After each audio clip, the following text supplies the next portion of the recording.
Hello बच्चों। आज का हमारा टॉपिक है दुनिया जिस पर मरती है पर ना जाने क्यों हाँ करने से डरती है। सही समझ रहे हैं। आज का टॉपिक है मनी एंड क्रेडिट। हम पैसे की बात कर रहे हैं। आखिर पैसा इतना जरूरी क्यों है, और अगर पैसा हम नहीं इस्तेमाल कर रहे होते तो हमारे पास क्या अल्टरनेटिव सोर्स अवेलेबल हो सकते थे। तो जब हम मनी की बात कर रहे हैं तो पहले तो हम ये समझ लें कि मनी एग्जैक्टली है क्या। इन सिंपल टर्म्स,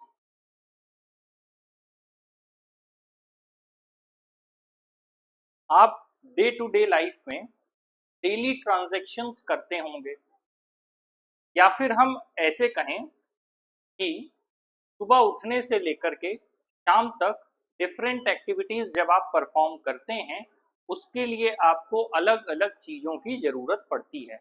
उसको आप कंजम्पशन बोलते हैं। एज अ ह्यूमन बीइंग हमारी कुछ रिक्वायरमेंट्स हैं जो हम सोसाइटी से फुलफिल करते हैं। अगर हम इकोनॉमिक एक्टिविटीज की बात करते हैं तो सिंपल वे में जब कई लोग मिल जाते हैं और आपस में एक दूसरे की जरूरतों का ध्यान रखने लगते हैं, और जब वो सर्कुलर एस्पेक्ट में क्रिएट होने लगता है, वही आपका इकोनॉमिक एक्टिविटी है। क्या आप अकेले अपने दम पर अपना जीवन चला सकते हैं? जवाब है नहीं। आप जहां रह रहे हैं, जो भी आपका घर है, जो भी आपका नेटिव प्लेस है, तो उस घर की जो इमारत को बनाने के लिए, संरचना को बनाने के लिए जिन चीजों की जरूरत थी वो कहाँ से आई। अगर आप बैठ करके सोचना शुरू करेंगे तो आपको जवाब मिल जाएगा कि हर एक छोटी छोटी चीज आप तक कैसे पहुंची। तो जब आप उन चीजों को नोटिस करेंगे तो आपको पता चलने लगेगा कि हर एक चीज एक प्रोसेस के तहत आपके घर तक आई, और वो जो प्रोसेस था, जो चेन लिंक में हुआ, वो इकोनॉमिक एक्टिविटी है। एग्जाम्पल के लिए, अगर ईंटा भी आपके घर तक आया तो वो पहले मिट्टी के फॉर्म में था। मिट्टी से वो लेकर के जाया गया, ट्रांसपोर्ट किया, किसी भट्ठे में गया। उस भट्ठे में जाकर के वो ईंट में कन्वर्ट हुआ। कन्वर्ट होने के बाद उसको अलग अलग जगहों पर भेजा गया। आपने उसको मंगाया, मंगाने के बाद अपने घर में लगाया। तो जो ये प्रोसेस है, जहाँ पर मिट्टी को पहले एक बार बेचा गया, जो मिट्टी का ओनर होगा उसने उसे बेचा। उसके बाद जो ईंट भट्ठे वाला व्यक्ति था उसने उसे खरीदा, और जिस दाम पर खरीदा उससे ज्यादा में उसको बेचा। तो वहां से जब आपने मंगाया, तो ये जो पूरा प्रोसेस हो रहा है, इसके लिए, इस पूरे प्रोसेस को कंप्लीट करने के लिए आपको ट्रांजैक्शंस की जरूरत पड़ रही है। और वो जो ट्रांजैक्शन का डेनोमिनेशन है, जो वैल्यूएशन है, वो मनी के अकॉर्डिंग हो रहा है। सिंपल वे में क्या हो, अगर आपको यही ना पता हो कि मान लीजिए अगर ये पेन है, ठीक है, ये पेन है तो इसकी क्या कीमत है, तो आप इसको किस हिसाब से खरीदेंगे। जब हम स्टार्टिंग में जाकर के बात करते हैं, वहां पर हम बार्टर सिस्टम की बात करते हैं, जहां पर दो लोग आपस में एक दूसरे से लेन देन करते हैं। तो जो लेन देन की स्थिति है उसमें आप के पास जो भी प्रोडक्ट है वो आप किसी दूसरे से एक्सचेंज कर लेते थे। प्रारंभिक दौर में जब सिक्के या फिर किसी भी तरह के आपकी करेंसी नहीं थी, तब क्या होता था कि मान लीजिए किसी व्यक्ति के पास 10 किलो चावल है और उसे 10 किलो गेहूं की जरूरत है। मान लीजिए 10 किलो चावल है किसी के पास, और वो चाहता है कि इसको मैं बदल के गेहूं ले लूं, क्योंकि केवल चावल तो कोई खाएगा नहीं, लोगों को रोटी भी चाहिए, दाल भी चाहिए। तो उसके पास क्या ऑप्शन है कि वो अपने वाले चावल को निकाले, उस चावल को किसी ऐसे व्यक्ति से बदल ले जिस व्यक्ति को चावल की जरूरत हो, और उसके बदले में वो व्यक्ति इसे गेहूं दे दे, क्योंकि इन्हें गेहूं की जरूरत है। अब यहाँ पर जो सबसे बड़ी दिक्कत है कि आपको ऐसे व्यक्ति को ढूंढना पड़ेगा जिसके पास वो सारी चीजें उपलब्ध हों। अब इसमें प्रॉब्लम है, क्योंकि अगर आपको वो व्यक्ति नहीं मिला, मान लीजिए आप घर से चावल लेकर के निकले कि मैं चावल दूंगा बदले में गेहूं ले लूंगा।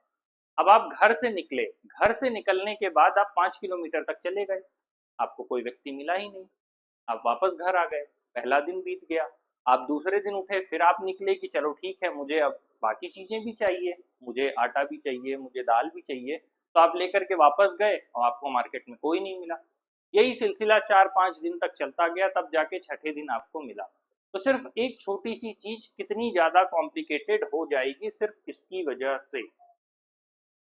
इसीलिए फिर ये तय हुआ कि जो भी चीजें हैं ट्रांजैक्शन के लिए कोई एक इकाई होनी चाहिए। एक इकाई से मतलब है कि एक ऑथोराइज्ड या अधिकृत रूप से एक मुद्रा होनी चाहिए जो सबके पास हो, जिसको देने की वजह से आपको सामान मिल जाए। तो इस पर जाकर अंत में सहमति बनी। तो वहां से फिर करेंसी का कॉन्सेप्ट शुरू हुआ और हमेशा से जो ये प्रॉब्लम थी जिसे हम डबल को इंसिडेंस ऑफ वांट्स कहते हैं, कि जब एक ही चीज चाहिए हो दो अलग लोगों को तभी पॉसिबल था बार्टर ट्रेड। इससे छुटकारा पाने के लिए हमने क्या किया, एक मीडियम ऑफ एक्सचेंज जिसे हम कहते हैं, आप करेंसी कह लीजिए, नोट कह लीजिए, सिक्के कह लीजिए, कॉइन्स कह लीजिए, कुछ भी कह लीजिए। तो जो ये आपकी करेंसी है ये एक मीडियम ऑफ एक्सचेंज बन गई। पहले आपस में आप दो प्रोडक्ट को एक्सचेंज कर रहे थे, अब करेंसी आ गई तो इसे हम मीडियम ऑफ एक्सचेंज कहते हैं। तो जब हम मीडियम ऑफ एक्सचेंज कहते हैं, इसमें कोई भी व्यक्ति इस बात के लिए मना नहीं कर सकता है कि वो एक्सचेंज नहीं करेगा। सिंपल वे में, अगर आपके पास करेंसी है, आपके पास पैसा है, आप घर से बाहर जाते हैं, आपको जो खरीदना है आप खरीद सकते हैं। आपको कुछ घर से लेकर के जाने की जरूरत नहीं है कि मैं इसके बदले में कोई दूसरी चीज खरीद लूंगा। आपके पास नोट है, आप नोट लेकर के गए हैं, उसके बदले में आप उससे बदल कर ले लेंगे जो भी आपको लेना है। कोई भी दुकानदार या व्यक्ति इस बात के लिए मना नहीं कर सकता है कि हम पैसा नहीं लेंगे, कि आप हमें किसी और वे में इस ट्रांजैक्शन को कंप्लीट कीजिए। मान लीजिए आप एक जगह से दूसरी जगह किसी ट्रांसपोर्ट में गए, ऑटो में गए, किसी भी मीन्स या मोड ऑफ ट्रांसपोर्ट था उसमें आप गए। अब आपने उस व्यक्ति को पैसा पे किया, तो वो व्यक्ति ये नहीं कह सकता कि हम तो दे रहे हैं आपको ये पैसा, लेकिन इसके बदले में हम आपको वहां से यहां तक ले आए, इसके बदले में हम पैसा नहीं लेंगे, इसके बदले में आप कुछ और दीजिए हमको। वो ऐसा नहीं कह सकता, क्योंकि अधिकृत रूप से मीडियम ऑफ एक्सचेंज करेंसी है, तो आप उसको मना नहीं कर सकते। ये शुरुआती दौर में कुछ मार्क्ड कॉइन्स हैं जो 2500 ईयर्स ओल्ड थे, Gupta coins, Tughlaq coin, Akbar region और लास्टली ये हो गया मॉडर्न कॉइन। तो जब भी कोई राजा होता था वो अपने नाम का सिक्का, जैसे कई बार कहते हैं ना कि उसके नाम का सिक्का चलता है, तो या उसको लोग जानते हैं, उसको आज हम पॉपुलर वे में थोड़ा ब्रांड के नाम से जान सकते हैं। मार्केट में KFC हो गया, मैकडोनल्ड हो गया, डोमिनोज हो गया, कि नाम विश्वास का, नाम स्वाद का, इस तरह की जो चीजें आप देखते हैं मार्केट में, जो डोमिनेशन है वो किस चीज का है। तो जब भी आप सिक्के की बात करते हैं तो सिक्के का मतलब होता है किसी प्रभुत्व की बात की जा रही है।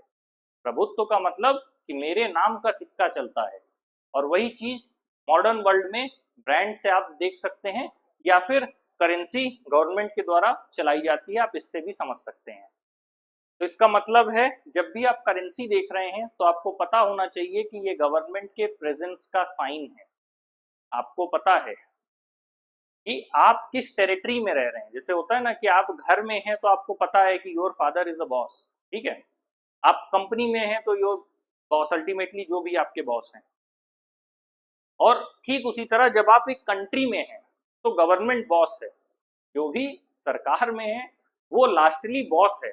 आपको पता होना चाहिए कि आप उस टेरिटरी में रह रहे हैं तो उस टेरिटरी के भीतर आप उस बॉस के दायरे में ही हैं, और अगर बॉस कुछ भी चाहेंगे तो अच्छा बुरा दोनों हो सकता है। तो ये पता होना चाहिए, क्योंकि जो प्रभुत्व है आप कहीं भी जाएंगे, इसीलिए भारत सरकार का जो सिंबल है लोग अपनी गाड़ियों में लगाते हैं, जगह जगह लगाते हैं, उसका वही रीजन है कि जो भारत सरकार का जो सिंबल है वो एक प्रभुत्व है, कि जो आपको बता रहा है कि इस टेरिटरी का बॉस कौन है, भारत सरकार है।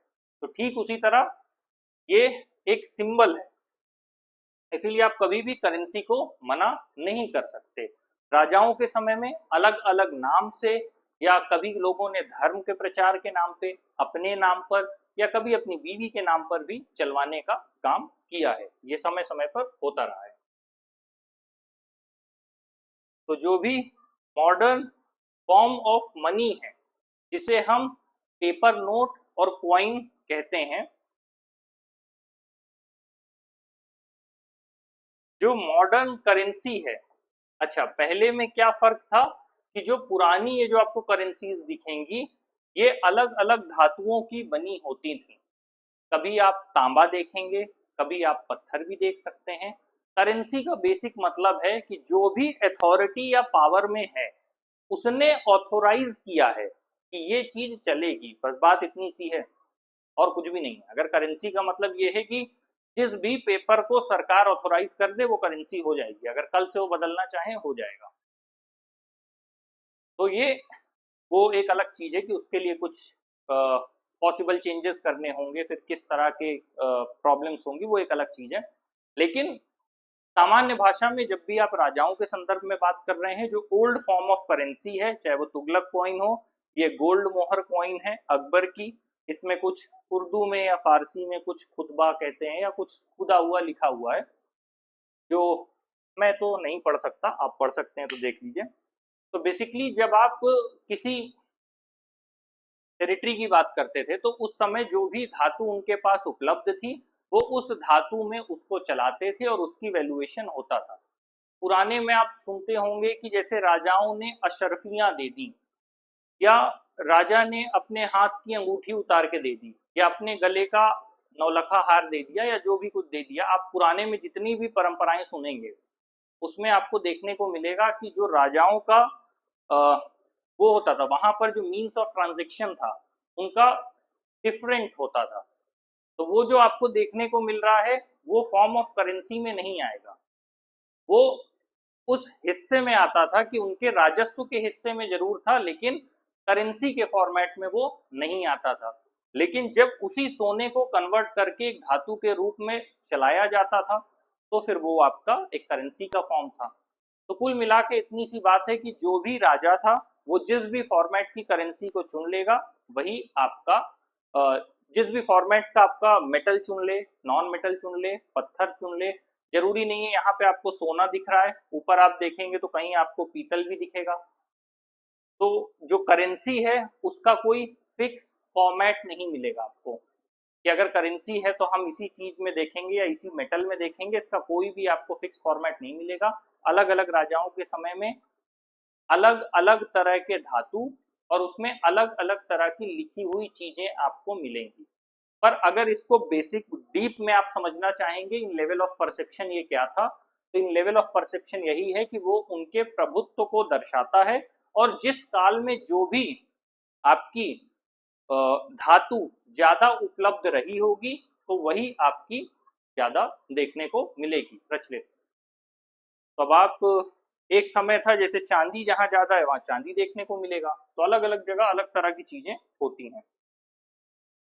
जब आप हिस्ट्री में जाएंगे तो आपको कुछ प्रथाएं राजाओं के समय में मिलेंगी, जमी बोशी करके, वो मुगल काल में बहुत पॉपुलर था। तो वो हिस्टोरिकल एस्पेक्ट में अलग है, वो जो राजा का व्यवहार और राजा और प्रजा के बीच का संबंध वो राजस्व वाले कैटेगरी में जाएगा, वो हम अलग से हिस्ट्री में पढ़ेंगे, वो यहाँ पर नहीं है। यहाँ केवल हम करेंसी के फॉर्मेट में देख रहे हैं। तो जो अभी की करेंसी है वो पेपर नोट और कॉइन है, जिसे हम मॉडर्न करेंसी कहते हैं, जो प्रीशियस मेटल से बनी हुई थी, जैसे आपका गोल्ड हो गया, सिल्वर हो गया, कॉपर हो गया। यहाँ तक कि पुराने समय में आप अक्सर सुनते होंगे कि राजाओं ने, जैसे हम दान की बात कर रहे थे कि राजा कुछ भी दान कर देते थे as a form of currency, कि मान लीजिए ब्राह्मणों ने तब जो भी समाज का उच्च तबका या वर्ग जो भी कथा कराता था उस समय, राजाओं के समय में, जैसे आपने देखा होगा अगर रामायण काल में जाएंगे तो वहां पे अश्वमेध यज्ञ है। आप इसी तरह और आगे आ जाएंगे तो समय समय पर लोग एक बृहद स्तर पर, कभी राज्य में अकाल ना पड़े इसके लिए, कभी अपने किसी स्वार्थ या हित की पूर्ति के लिए अलग अलग तरह की चीजें उपलब्ध रहती हैं। अब ऐसे में उनका जो दान करने का तरीका है, कई बार वो राशन भी होता है ग्रेन के फॉर्मेट में, और कई बार गाय। आपने अक्सर सुना होगा कि इस राजा ने इतनी गायों का दान किया, इतने बछड़ों का दान किया, इतने पशुओं का दान किया। तो वैसे तो ये करेंसी नहीं था, लेकिन जब करेंसी का मतलब होता है क्या, कि जब आपको कोई ट्रांजैक्शन कंप्लीट करना होता है तब आप इसका यूटिलाइजेशन करते हैं। तो ऐसे में अगर आप बात करें कैटल और ग्रेन, तो इनको भी दिया जाता था, क्योंकि आपने किसी से कोई सर्विस ली, उसके बदले आपने ये चीजें उनको दान की, तो जो आपका मीन्स ऑफ ट्रांजैक्शन है वो आपका कंप्लीट हो गया अल्टीमेटली। अब सवाल ये है कि जो ये मीडियम ऑफ एक्सचेंज है इसको हम एक्सेप्ट क्यों करें। मीडियम ऑफ एक्सचेंज इसलिए एक्सेप्ट करेंगे क्योंकि गवर्नमेंट ऑफ इंडिया, अगेन वही बात आ गई कि बॉस कौन है। अगर आप इंडिया की बात कर रहे हैं तो गवर्नमेंट ऑफ इंडिया बॉस है, यहाँ के जितने बड़े फैसले हैं वो सब गवर्नमेंट ही लेगी।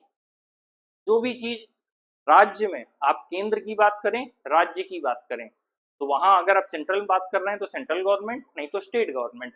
तो जितने भी आपके रिसोर्सेज हैं, बाकी चीजें हैं, वो आपकी एजुकेशन है, सारी पॉलिसीज है, वो सब की सब किसके कंट्रोल में है, गवर्नमेंट के कंट्रोल में है। तो अल्टीमेटली कौन तय करेगा कि आपका मीडियम ऑफ एक्सचेंज क्या होगा, वो आपके देश की गवर्नमेंट तय करेगी। तो जो रिजर्व बैंक ऑफ इंडिया है भारत में, आरबीआई जिसे हम कहते हैं, वो करेंसी को इशू करने का काम करती है, किसके बिहाफ पर, सेंट्रल गवर्नमेंट के बिहाफ पर। तो इंडिया में आरबीआई सेंट्रल गवर्नमेंट के बिहाफ पर करेंसी, जो भी आपकी नोट्स हैं, उनको इशू करने का काम करती है। और कानून के हिसाब से किसी भी दूसरे ऑर्गेनाइजेशन या किसी भी व्यक्तिगत इकाई या व्यक्ति को इस बात की अनुमति नहीं है कि वो कोई भी नोट जारी कर सके या सिक्के जारी कर सके। तो ये एकमात्र आरबीआई के हाथ में है, वो भी सेंट्रल गवर्नमेंट के बिहाफ में पावर दी गई है सेंट्रल गवर्नमेंट से। अब ऐसा नहीं है कि किसी का मन करे कि ठीक है पैसे की जरूरत है, लाओ रख के हम नोट छाप लेते हैं, ऐसा बिल्कुल भी नहीं होगा।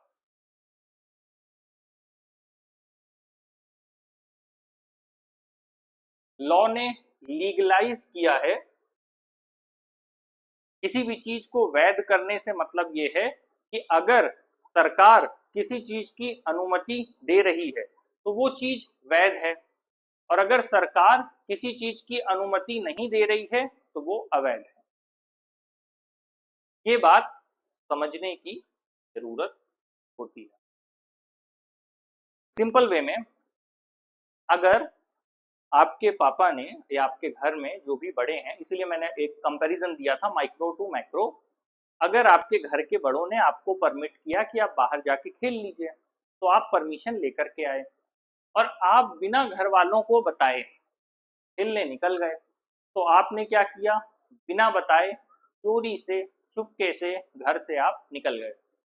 तो जब आप घर से निकल गए तो ज्यादा संभावना है कि वापस आने के बाद आप पिटेंगे। क्यों पिटेंगे, क्योंकि आप चोरी से निकल गए थे। तो बेसिकली यहाँ पर डिफरेंस क्या हो गया, अगर आप एक्शन की बात करें, एक्शन तो सेम है, आप वैसे भी खेलने जा रहे थे, ऐसे भी खेलने जा रहे थे, तो आप तो खेलने गए, उसमें भी गलत क्या हुआ, पहले स्टेप में आप परमिशन लेके गए थे, दूसरे स्टेप में आप बिना परमिशन लिए चुपचाप निकल गए। तो इसी तरह वैध और अवैध की परमिशन कुछ चीजें हैं जो बनी हुई हैं, गवर्नमेंट की परमिशन से जो काम आप कर रहे हैं वो वैध हो जाएगा, गवर्नमेंट की परमिशन के बिना आप कोई काम कर रहे हैं वो अवैध हो जाएगा। इसीलिए उसके सिस्टम्स बने हैं, उसके सेट्स बने हुए हैं। आप गाड़ी चलाइए, आप गाड़ी चला रहे हैं और आप बिना लाइसेंस के चला रहे हैं तो वो इलीगल हो जाएगा, और आप लाइसेंस के साथ चला रहे हैं वो लीगल हो जाएगा। मान लीजिए आपकी एज 20 ईयर्स है और आप बिना डीएल की गाड़ी चला रहे हैं, तो जो ये दोनों सिचुएशंस हैं, यहाँ पर सिंपल सी बात है कि गवर्नमेंट ने गाड़ी चलाने के लिए कुछ गाइडलाइंस बना रखी हैं।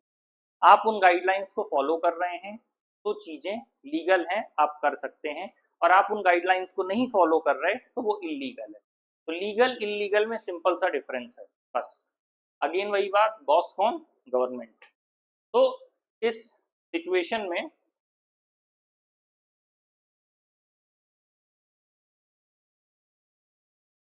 लीगलाइज करने का क्या मतलब है कि आप कोई भी उसको ना ही मना कर सकता है और ना ही अपने ढंग से अपने लिए, अपने इस्तेमाल के लिए कोई उसे छाप सकता है, क्योंकि ये ताकत सिर्फ सरकार के पास है। अगेन, बैंक क्या है? जब भी बैंक की बात आती है तो डिपॉजिट्स की बात आएगी। डिपॉजिट से क्या मतलब है? आपके पास जो भी इनकम आ रही है,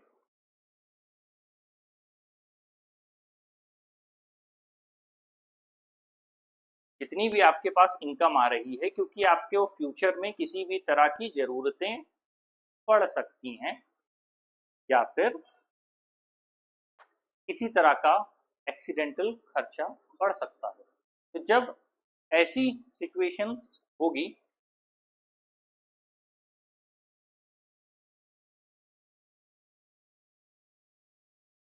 तो उसके लिए आप क्या करेंगे? फ्यूचर के लिए पैसे बचाएंगे। तो जो भी आपका टोटल इनकम है, टोटल इनकम में से जो भी आपका एक्सपेंडिचर है, मतलब जो भी आपका खर्चा हो जा रहा है, खर्चा होने के बाद भी आपके पास कुछ पैसा बचेगा, मान लीजिए 30%, 40% जो भी पैसा बचेगा, और जब वो जितना भी पैसा आपके पास बचेगा उस पैसे के हिसाब से आप भविष्य की प्लानिंग करेंगे। वो चाहे आपके अपने लिए हो, भविष्य में बीमार होने का डर हो, या फिर आपके बच्चों की पढ़ाई हो, या फिर किसी तरह के इंश्योरेंस प्लान्स हो, या फिर आपके घर या बाकी चीज़ों की ईएमआई हो, या फिर किसी तरह के आपका फ्यूचर ड्रीम हो कि मुझे फ्यूचर में ये काम करना है। उन सभी चीज़ों के लिए आप अपने पैसे को भविष्य के लिए सेव करते हैं। तो जो सारा पैसा आप बचाएंगे तो उसे घर में तो रखेंगे नहीं, वो पैसा आप लेकर के कहाँ जाएंगे? बैंक में जाएंगे। इसीलिए प्रधानमंत्री जन धन योजना क्यों आई थी? इसीलिए आई थी कि जीरो अकाउंट पे भी ज़्यादा से ज़्यादा लोगों के बैंक अकाउंट खोले जा सकें, ज़्यादा से ज़्यादा लोगों को बैंकिंग व्यवस्था से जोड़ा जा सके। जो पैसा लोगों के हाथ में है, घरों में है, वो पैसा बाजार में आ पाए और उसे निवेश में लगाया जा पाए। तब आप कहेंगे ये कैसे होता है, तो वो चीज़ हम बताएंगे, यहाँ पर दिया हुआ है। लोगों को जो पैसा डे टू डे नीड के लिए चाहिए वो रखते हैं अपने पास और उसका इस्तेमाल करते हैं। तो सवाल ये है कि जो भी पैसा उनको मिलता है महीने में, उसके बाद जो पैसा बचता है वो उस पैसे का क्या करते हैं? आपको महीने के अंत में जो पैसा मिला, या उस महीने की शुरुआत में जो पैसा मिला, उससे आपने अपनी ज़रूरत पूरी कर ली, उसके बाद जो कैश आपके हाथ में बचा, आप उस कैश का क्या करेंगे? तो आप जाकर के अपने नाम पर बैंक अकाउंट ओपन करवाते हैं। ठीक है, अपने ही नाम से बैंक अकाउंट ओपन होता है। जो भी आपका बैंक हो, मार्केट में अलग अलग बैंक अवेलेबल हैं, वो भी इस पर्पज से रहते हैं कि ताकि आपस में कंपटीशन बना रहे, और हेड में रिजर्व बैंक ऑफ इंडिया है। जो बैंक्स हैं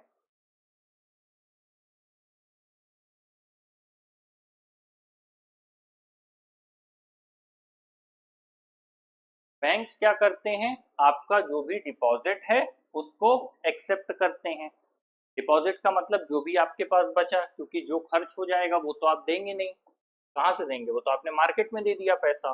अल्टीमेटली जो भी पैसा है वो हमेशा सर्कुलेशन में चलता रहता है, पूरा मार्केट का पैसा हो या कहीं का भी हो। इकोनॉमी का मतलब ही है कि वो लगातार चलता रहता है, हमेशा रोटेट होता रहता है, एक हाथ से दूसरे हाथ जाता रहता है।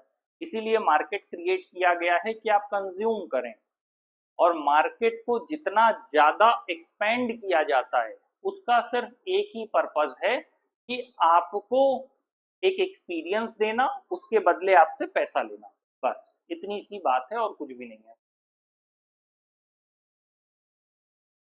तो जो बैंक्स हैं वो आपके डिपॉजिट्स को एक्सेप्ट करते हैं और एक अमाउंट आपको देते हैं कि मान लीजिए आपके पास महीने का 1 लाख रुपए था और आपने जाकर के 10,000 रुपए बैंक में डिपॉजिट किया, तो उस 10,000 पे कुछ पैसा इंटरेस्ट के तौर पर वो लोग आपको बैंक देंगे।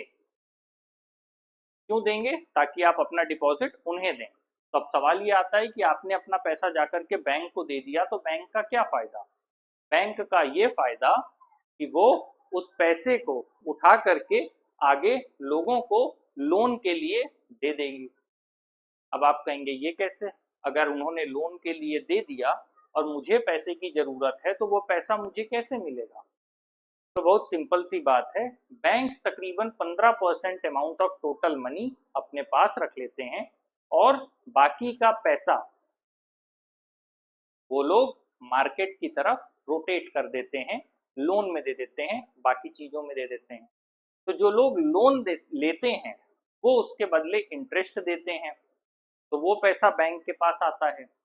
और जिन लोगों से बैंक डिपॉजिट लेती है उन्हें बैंक देती है इंटरेस्ट। अब यहां समझिएगा, जिनसे डिपॉजिट लिया है, जिन्होंने पैसा जमा किया है, उनको बैंक दे रही है, और जिन लोगों ने बैंक से लोन लिया है वो लोग बैंक को इंटरेस्ट दे रहे हैं। और इसी से जो रोटेशन ऑफ मनी है इससे बैंक की इनकम होती है हमेशा से। तो जो ये सर्कुलर प्रोसेस है ये समझने की जरूरत है। अब कभी भी बैंक इस मोड ऑफ ऑपरेशन पे चलता है कि हमने 15% पैसा सेव किया है, कभी भी ऐसा नहीं होगा कि एक साथ सारे लोग उठकर चले आएं और अपना पैसा मांगना शुरू कर दें, और ऐसा कभी होता भी नहीं है। तो सिंपल सी बात है कि बैंक ऐसे में उतना अमाउंट पैसा अपने पास रखती है, उसी से सारे रोटेशन को ऑपरेट करती है, और कभी भी ऐसा नहीं होता कि एक साथ सब लोग पैसा मांगने आ जाएं। और अगर होगा भी तो उसके और वेज हैं पैसे को या लिक्विडिटी को मेंटेन करने के लिए। इस तरीके से जो लोगों का पैसा है वो सेफ रहता है और उसमें इंटरेस्ट बनता है, क्योंकि जब पैसे की बात होती है तो सिंपल सी बात है, अगर आप लगातार सारा पैसा अपने घर में इकट्ठा करना शुरू कर दें तो क्या होगा? एक समय के बाद आपको ये रिस्क रहने लगेगा कि आप अपना घर छोड़ के नहीं जा सकते, या किसी तरह की समस्या हो सकती है, या फिर उन इश्यूज से आप कैसे डील करेंगे। जो पैसा आप अपने पास रखते जा रहे हैं वो पैसा पाइल अप होता जा रहा है। तो सबसे बेस्ट तरीका क्या होता है कि आप उसे कहीं सेफ जगह पर रख दें, और वो सेफ जगह बैंक होती है। और बैंक भी सारे पैसे एक जगह नहीं रखती है, वो बराबर रोटेट करती रहती है। इसीलिए एटीएम में भी हर कुछ समय बाद, 24 घंटे बाद गाड़ी आती है कंपनी की, बैंक की, प्रॉपर सिक्योरिटी गार्ड उसके साथ आती है, वो पैसा डालकर जाती है। एटीएम कोई मशीन नहीं है जिससे पैसा लगातार आता जा रहा है, उसके लिए प्रॉपर एक चेन लिंक प्रोसेस है, उसके तहत गाड़ी आती है, पैसा डालती है और चली जाती है। ये लगातार प्रोसेस होता है। ठीक उसी तरह जब आप बैंक में पूरा पैसा डिपॉजिट करते हैं तो वो पैसा वहां से उठ करके चला जाता है। ऐसा नहीं होता है कि सारा पैसा बैंक में ही रखा है, सारी चीजें रोटेशन में होती है, प्रॉपर सिक्योरिटी के साथ होती है। इसीलिए लोग वेब सीरीज और मूवीज बनाते रहते हैं बैंक लूटने की, पर आप उधर मत जाइएगा, उसका कोई मतलब नहीं है।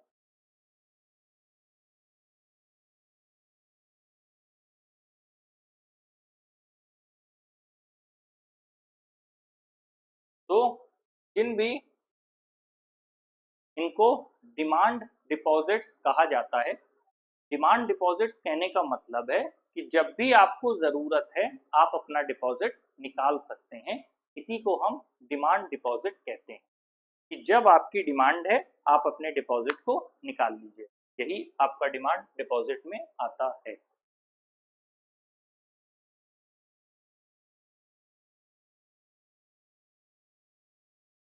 इसके साथ एक और इंटरेस्टिंग फैसिलिटी है।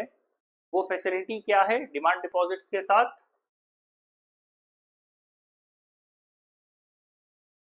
कि चेक की फैसिलिटी होती है। बेसिकली चेक क्या है? चेक का मतलब है जिस व्यक्ति का अकाउंट है, अभी बात हुई थी कि जिस व्यक्ति का पैसा है वो जब बैंक में जमा करेगा अपने नाम से अकाउंट खुलवाएगा, तो जब उस व्यक्ति को जरूरत है वो उस अकाउंट से क्या करेगा, अपना पैसा निकाल सकता है, जब भी जरूरत हो विड्रॉल कर सकता है, और वही डिमांड डिपॉजिट है। और अगर उसे जरूरत है तो वो पैसा as a medium of exchange वो किसी को दे सकता है, किसी को भेज सकता है।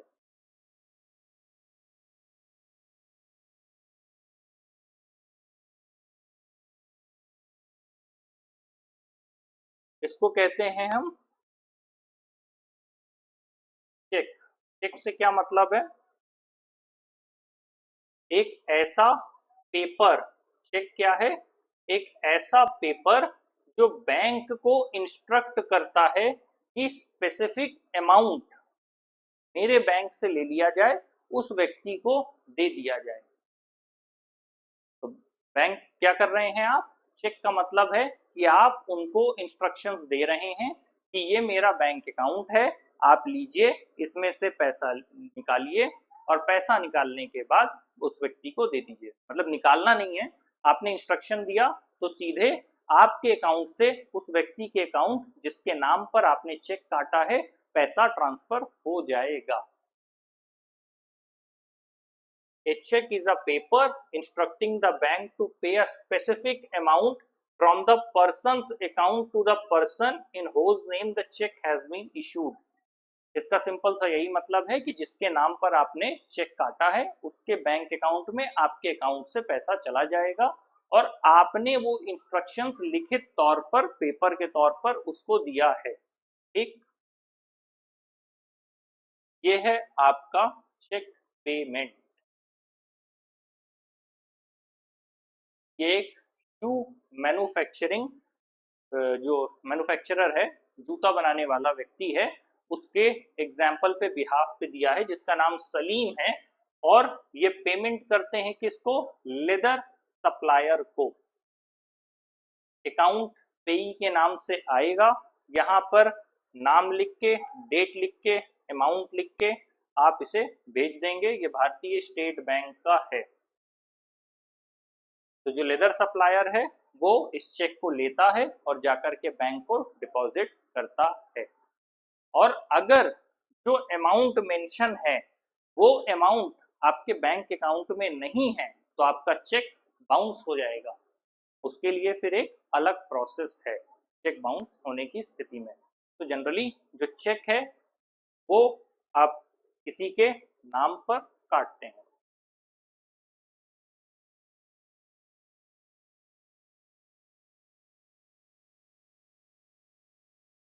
तो ये क्या है? एक तरह का डिमांड डिपॉजिट का एक एसेंशियल फैसिलिटी आप कह सकते हैं। जैसे आप अकाउंट खुलवाएंगे तो पहले केवल एटीएम की फैसिलिटी आई। पहले शुरुआती दौर में आपको अपना पैसा जमा करने और लेने के लिए बैंक तक जाना पड़ता था। अब धीरे धीरे पैसा निकालने के लिए, विड्रॉ करने के लिए एटीएम आ गया। अब एटीएम होने से आपको बार बार बैंक नहीं जाना, आप सीधे एटीएम से निकाल सकते हैं। यहाँ तक कि दूसरी जो भी बैंक्स हैं उनके एटीएम से भी आप पैसा विड्रॉ कर सकते हैं। तो फैसिलिटी धीरे धीरे बढ़ती जा रही है। इसके बाद करंट में अब यूपीआई फैसिलिटी है। यूपीआई में आप डायरेक्टली इधर से उधर गूगल पे हो गया, फोन पे हो गया, भीम ऐप हो गया, जितने भी तरह के ऐप हैं, पेटीएम हो गया, इन सब से आप डेली लाइफ में ट्रांजैक्शंस इजीली कर पा रहे हैं।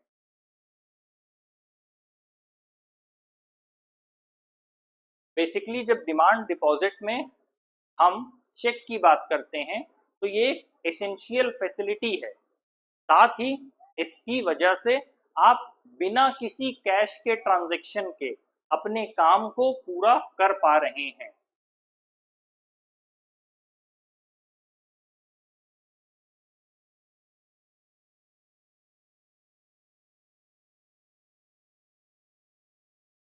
तो इसको भी आप मॉडर्न फॉर्म ऑफ करेंसी कह सकते हैं।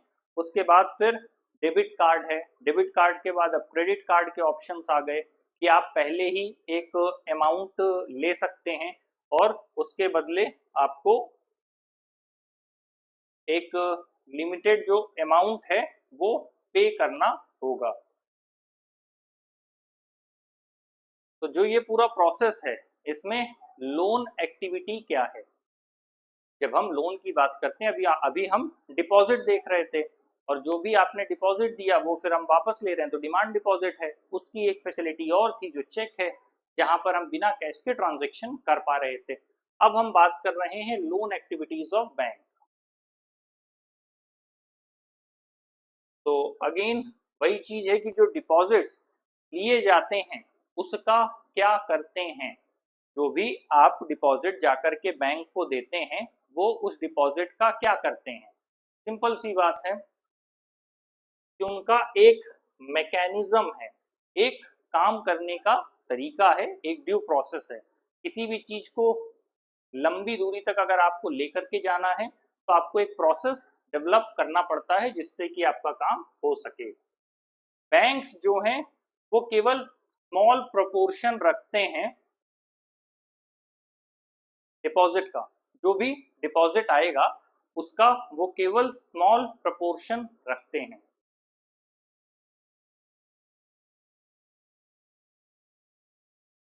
आप मान लीजिए अभी की अगर बात कर रहे हैं, banks in India these days केवल 5% of their deposit as a cash.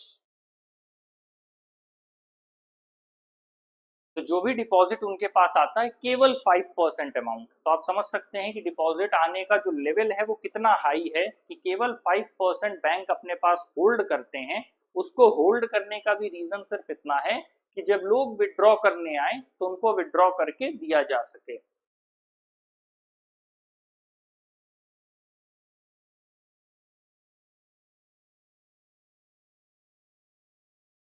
और इससे ज्यादा कभी भी ऐसा नहीं हुआ कि लोग ज्यादा मांगने आ जाएं और इसी पैसे से फिर वो लोग आगे लोन का जो प्रोसेस है उसको स्टार्ट कर देते हैं। और जब वो लोन देते हैं तो उसी से different various economic activities perform होती है। धीरे धीरे आप देखेंगे कि अब लोग अपने आधे से ज्यादा काम ईएमआई पर करने लग गए हैं। वो अपना मंथली इंस्टॉलमेंट करवा लेते हैं। उन्हें फ्रिज लेना हो, उन्हें कूलर लेना हो, डाइनिंग स्पेस लेना हो, कोई गाड़ी लेना हो, कार खरीदना हो, होम लोन हो, वो एक अलग बात है कि उनको इनकम टैक्स में थोड़ा छूट मिलती है, लेकिन वो पूरी तरह से अपनी सारी चीजों को ईएमआई पर लेकर के चलते हैं। तो इसीलिए जो लोन है वो धीरे धीरे उसकी जो रिक्वायरमेंट्स है वो बढ़ती जा रही है। मार्केट का काम भी है कि आपको ऐसे एक्सपीरियंसेस प्रोवाइड करे जिससे आप ज़्यादा से ज़्यादा चीज़ों के पीछे भागें, और आप जितना उन चीज़ों के पीछे भागेंगे, जितना क्रेजीनेस आप में होगा, चीज़ें वैसी ही।